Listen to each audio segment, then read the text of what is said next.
Hey, this is Rick White. Dave Rops. And Philip Kurbis. We are going to show you how to make a basic podcast, pretty much on the budget, right? Yeah, this is as easy as it can get, and it's really not that hard. You can get started, in 5 minutes or so. So we're going to have Mr. Kurbis ask some questions. Good. Philip Kurbis and David Rops and I are going to answer.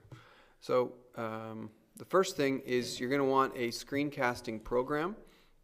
There's some free ones out there called Jing, and the new version of QuickTime has a screen capture program is integrated into it. That's free.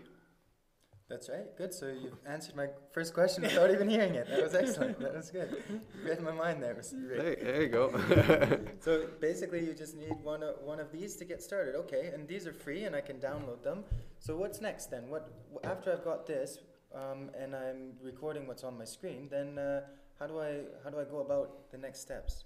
Well, Let me address that. You have to have some way to hearing your voice so that you can be explaining the math problem or we're all about math teachers, so explain the math problem as you go or the concepts. So most laptops have an internal microphone. I don't know of anyone's that don't or computer, so just use your internal mic. Yeah. Ready to go. It's pretty good, an internal mic. You need to be very careful about external noises and tapping and things like that. Tapping, especially if you're on an interactive whiteboard or something like that. The internal mic is really just for the very immediate surroundings. So recording students in the class or anything that's just not immediately around the computers, you get a lot of noise, background noise. Good. So I can get going with that. I can start with that, and then if I'm into this, I probably want to spend a bit of money on a decent one at some point. Highly recommended you ditch the internal mic and get something else. Yeah.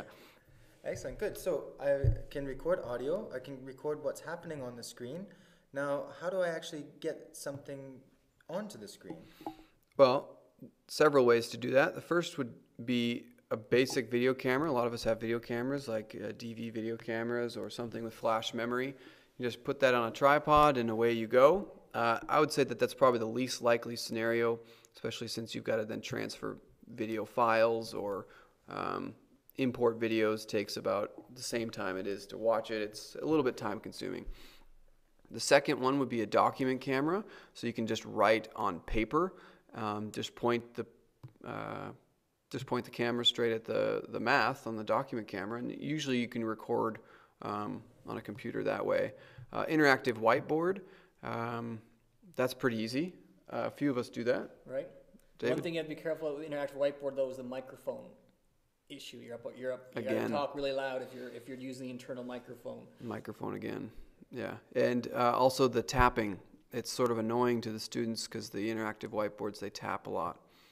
And what else? The Wacom board. I think this is what I personally use the most. I have a little board that we can write on, and it transfers straight. It's a Bluetooth board.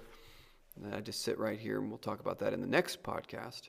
And the last one is just the mouse. If you're doing a calculator, you're showing a program, or something that you're not actually writing English, writing words, a mouse is fine if you're just showing an application.